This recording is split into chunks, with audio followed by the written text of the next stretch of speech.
अस्सलाम वालेकुम लेजेंड्स। आज हम लोग डिस्कस करने वाले हैं डाउन सिंड्रोम।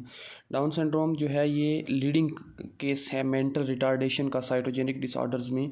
इसमें होता ये है कि मेल्स और फीमेल्स जो इनकी रेशियो है पेशेंट्स की मेल में और फीमेल में नियर अबाउट इक्वल होती है। ठीक है, डाउन सिंड्रोम है क्या? डाउन सिंड्रोम है ट्राइसोमी है 21 नंबर क्रोमोसोम की। ठीक है, 21 नंबर क्रोमोसोम पे अगर ट्राइसोमी होगी मीन के जो हमारा 21 नंबर क्रोमोसोम है उसके अंदर नॉर्मली जो एक पेरेंटल साइड से क्रोमोसोम होता है और एक मैटरनल साइड से होता है। इसके अलावा एक एक्स्ट्रा क्रोमोसोम आ जाएगा। मोस्टली ये जो एक्स्ट्रा क्रोमोसोम होता है ये आप मदर साइड से आता है या आप मैटरनल साइड कह सकते हैं कि मैटरनल साइड से एक एक्स्ट्रा कॉपी आती है। इस वजह से ये एक ट्राइसोमी होती है। ठीक है, आप इसको इस तरह याद रख सकते हैं कि ड्रिंकिंग अलाउड आफ्टर 21। ठीक है, तो मीन के हमारी जो ड्रिंकिंग होती है, ड्रिंकिंग मीन के अल्कोहल ड्रिंकिंग, वो नॉर्मली कुछ कंट्रीज़ जो हैं वो अलाउ करती हैं after the 21 year old boy को। ठीक है, या फीमेल को। तो इस वजह से 21 जो है हम डाउन सिंड्रोम कह सकते हैं कि this is a down syndrome. ये याद रखने के लिए एक लाइन मैंने ऐसे लिख दी। ठीक है, ये ट्राइसोमी होती है 21 नंबर क्रोमोसोम की। काजेज़ क्या है? मेन काजेज़ ये हैं कि जो मेजोरिटी होती है, मैंने पहले बताया कि ये जो कॉपी आती है एक्स्ट्रा कॉपी, वो मोस्टली मैटरनल साइड से होती है। इसके अलावा स्पेशल ट्रांसलोकेशन हो सकती है। ये स्पेशल ट्रांसलोकेशन क्या है इसमें मैं आगे बताता हूँ कि ये स्पेशल ट्रांसलोकेशन क्या है। रॉबर्टसोनियन ट्रांसलोकेशन है। ठीक है, इसको आगे फर्दर डिस्कस करते हैं, लेकिन फ़िलहाल के लिए आगे मूव करते हैं। आगे है मोज़ैक प्रॉब्लम। मोज़ैक के क्या है कि मैंने साइटोजेनिक डिसऑर्डर्स जो हैं इससे प्रीवियस इसी प्लेलिस्ट में आपको साइटोजेनिक डिसऑर्डर्स के बारे में एक वीडियो मिल जाएगी। उसमें मैंने कंप्लीट बताया है कि किस तरह कौन से सेल्स ट्राइसोमी होती है, किस तरह जो है मोनोसोमीज होती है। ठीक है, तो वो जो एक पूरा पैटर्न बन रहा था उस पूरे पैटर्न को हम मोज़ैक कहते हैं। ठीक है, तो मोज़ैक प्रॉब्लम भी हो सकता है जिसकी वजह से किसी भी एक सेल के अंदर ट्राइसोमी हो सकती है 21 क्रोमोसोम की। या जो है ओजेनेसिस, इसमें मोस्टली जो माइटोटिक डिवीजन होती है फर्स्ट या सेकंड, उसमें कोई इशू हो सकता है। ठीक है, ये जो दो चीज़ें हैं इनको मैंने कम्प्लीटली डिस्कस किया है हमारे जब स्ट्रक्चरल प्रॉब्लम थी, सॉरी न्यूमेरिकल प्रॉब्लम्स जो थी हमारे पास साइटोजेनिक डिसऑर्डर्स में, उसमें मैंने कंप्लीटली इसको ब्रीफ किया। अगर आप वो देखना चाहें तो इसी प्लेलिस्ट में आपको वीडियो मिलेगी। ठीक है, देन इसके सिम्टम्स की तरफ मूव करते हैं कि सिम्टम्स में क्या है कि मेंटल रिटार्डेशन, क्योंकि मैंने स्टार्टिंग में बताया कि this is the leading cause. Mental retardation जो है ये लीडिंग काज है साइटोजेनेटिक डिसऑर्डर्स में डाउन सिंड्रोम जो है। ठीक है, इसके बाद नेक्स्ट है एपिकैंथल फोल्ड। एपिकैंथल फोल्ड क्या होती है? ये एपिकैंथल फोल्ड जो है ये नॉर्मली हमारी आई जो होती है उसके मिडिल साइड पे होती है। ठीक है, हमारी नॉर्मली रूटीन वाइज जो आई होती है इसकी जो मिडिल साइड पे यहाँ पे इसके गिर्द जो है एक फोल्ड होता है, बट जो एपिकैंथल फोल्ड है कि वो फोल्ड जो है वो मिडिल साइड से बहुत ज़्यादा इंक्रीज़ कर जाती है। ठीक है, तो यहाँ पे एक फोल्ड टाइप स्ट्रक्चर बनती है। ठीक है, तो आई में ये एपिकैंथल फोल्ड होती है मोस्टली डाउन सिंड्रोम के पेशेंट्स में। देन है हमारे पास फ्लैट फेशियल प्रोफाइल। ठीक है, जो फेस है वो फेशियल फ्लैट होगा। ठीक है, देन है non irritated like other patients. इसमें नॉन इरिटेटेड का मतलब ये है कि जो हमारे नॉर्मली मेंटल रिटार्डेड पीपल होते हैं वो बहुत ज़्यादा इरिटेटेड पीपल होते हैं, लेकिन जो हमारे पास डाउन सिंड्रोम के पेशेंट्स होते हैं वो इरिटेटेड नहीं होते। ठीक है, इस वजह से इनको प्रिंस चार्मिंग भी कहते हैं। ठीक है, ये मेंटल रिटार्डेशन वाले जितने भी पेशेंट होते हैं इन सब में प्रिंस चार्मिंग इसलिए कहते हैं क्योंकि ये वाले जो होते हैं ये इरिटेट नहीं होते, ये नॉर्मली बिहेव करते हैं। ठीक है, देन है extra skin on the neck. ठीक है, नेक के ऊपर एक्स्ट्रा स्किन हो सकती है इनके। देन इसके अलावा है कार्डिक अनामोलीज। ठीक है, कार्डिक के प्रॉब्लम हो सकते हैं इनको काफ़ी सारे, लाइक एज एओर्टा की जो है वो उसकी स्ट्रक्चर प्रॉपर नहीं हो सकती। ठीक है, या हार्ट में काफ़ी सारे और भी इश्यूज हो सकते हैं। ठीक है, देन है एबनॉर्मल वाल डज नॉट प्रॉपर, एब्डोमिनल वाल डज नॉट प्रॉपर ग्रो। ठीक है, इस जो हमारी एंटीरियर साइड पे होती है जहाँ पे हमारा यानी कि एंटीरियर साइड होती है एब्डोमेन की, वो एंटीरियर साइड जो है वो प्रॉपरली ग्रो नहीं करती। जब वो प्रॉपरली ग्रो नहीं करती तो उसी वजह से जीआईटी स्टेनोसिस भी हो सकती है हमारे पास। ठीक है, या हमारे पास जो एंटीरियर साइड अगर प्रॉपरली ग्रो नहीं कर रहे तो एब्डोमेन के अंदर जो भी स्ट्रक्चर्स हैं वो सारी की सारी आपको बाहर से प्रॉपरली दिखाई देने लग जाएंगी या उसमें कोई आपको एबनॉर्मलिटीज़ नज़र आएंगी। ठीक है, देन है हाइपोटोनिया। हाइपोटोनिया क्या होता है कि आपका मसल जो है वो प्रॉपर कंट्रैक्शन नहीं करता। ठीक है, एक होता है हाइपरटोनिया और एक होता है हाइपोटोनिया। हाइपरटोनिया का मतलब ये है कि आपकी जो फॉर एग्जांपल ये रिस्ट है कॉन्ट्रैक्ट हो गई है तो ये इसको बोलते हैं हाइपरटोनिया। ठीक है, इसको रिलीज़ नहीं हो पा रही। ठीक है, या ये बिल्कुल ढीली हो जाती है, मीन के इसमें कोई ऐसा लगता है कि इसमें फोर्स नहीं है कोई भी। ठीक है, तो आप इसको मूव करना भी चाहें तो ये स्लोली मूव करती है, ये प्रॉपर मूव नहीं करती, तो इसको बोलते हैं कि हाइपोटोनिया। ठीक है, यानी कि मसल की जो टोन है वो कम हो जाती है। देन हमारे पास है आगे सीमियन क्रीज। सेमेन क्रीज क्या होती है, ये हमारे जो हैंड होता है, हैंड पाम जो होती है उसके ऊपर कुछ क्रीज बनी होती है। लाइक मैं यहाँ पे आपको शो करवा देता हूँ। देखें यहाँ पे ये हमारे पास एक हैंड है, ठीक है। इस हैंड के ऊपर जो है यहाँ पे एक क्रीजेज होती हैं, क्रीज बनी होती है, लाइन बनी होती है लाइक इस तरह की, ठीक है।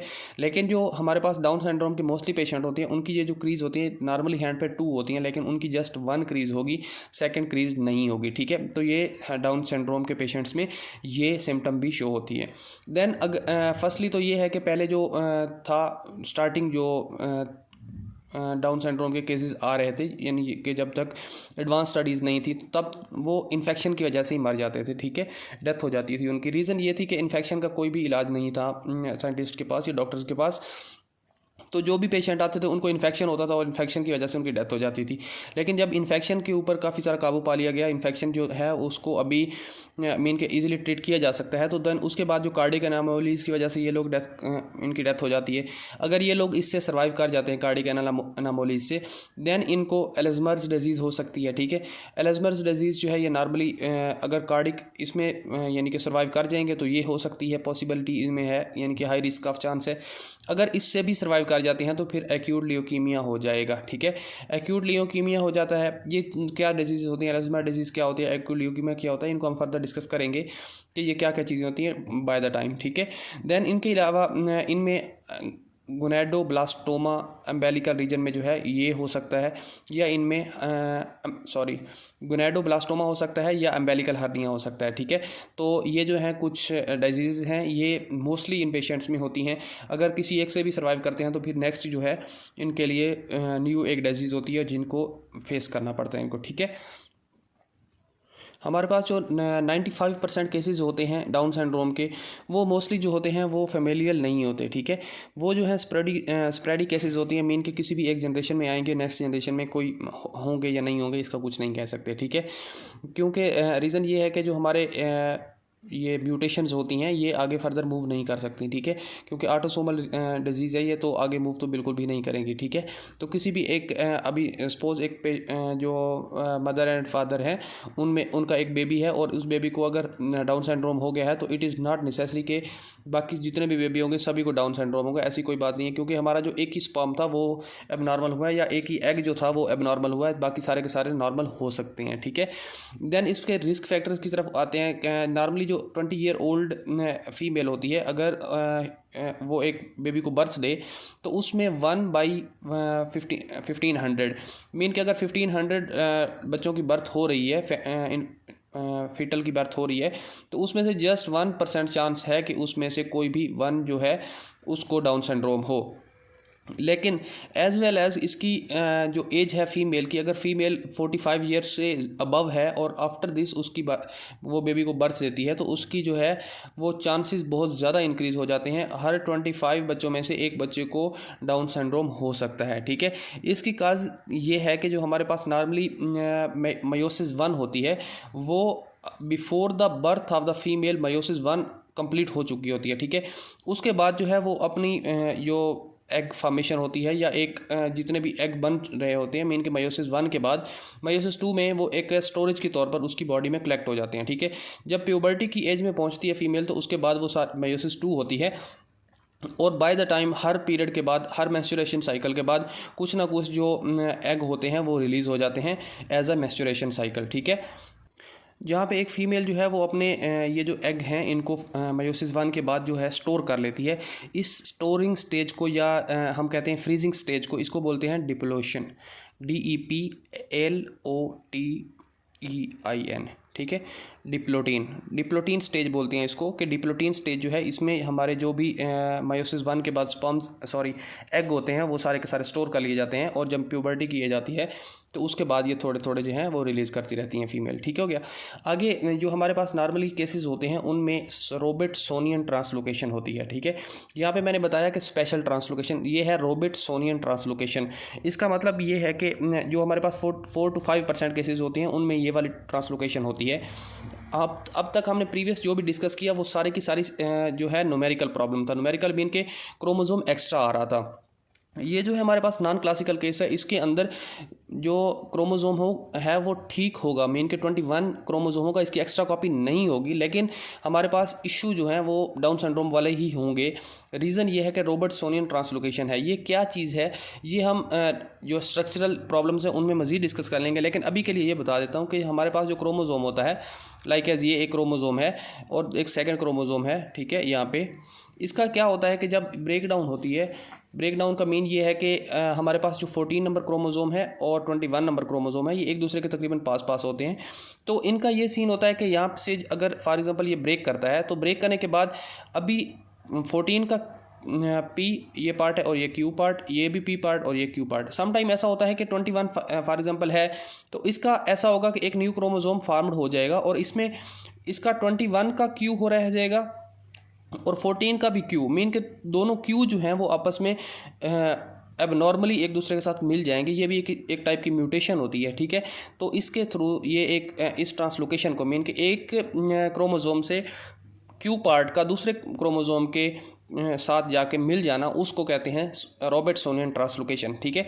ये जो है फेमिलियल केसेस होते हैं बहुत ज़्यादा, और इनका ये सीन होता है कि ये जो है क्रोमोसोम फार्म्ड होता है, ये डाउन सिंड्रोम के लिए होता है। मीन के हमारे पास 21 क्रोमोसोम जो है ये अब नॉर्मल हो गया है, ठीक है, क्योंकि 21 के साथ एक पी पार्ट होना था, एक क्यू होना था। अभी जो इसके साथ सेकेंड पार्ट है, 21 का क्यू पार्ट तो है, लेकिन 14 का जो है क्यू पार्ट इसके साथ अटैच हो गया है, तो ये एक किस्म की म्यूटेशन हो गई है और ये फर्दर अपना वर्क प्रॉपर नहीं करेगी, ठीक है।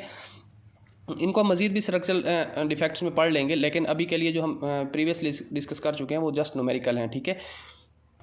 देन हम लोग मूव करते हैं डायग्नोज की तरफ। डायग्नोज क्या होता है? डायग्नोज में मेनली जो है इसमें ट्रिपल स्क्रीन टेस्ट किया जाता है। ट्रिपल स्क्रीन टेस्ट क्या होता है?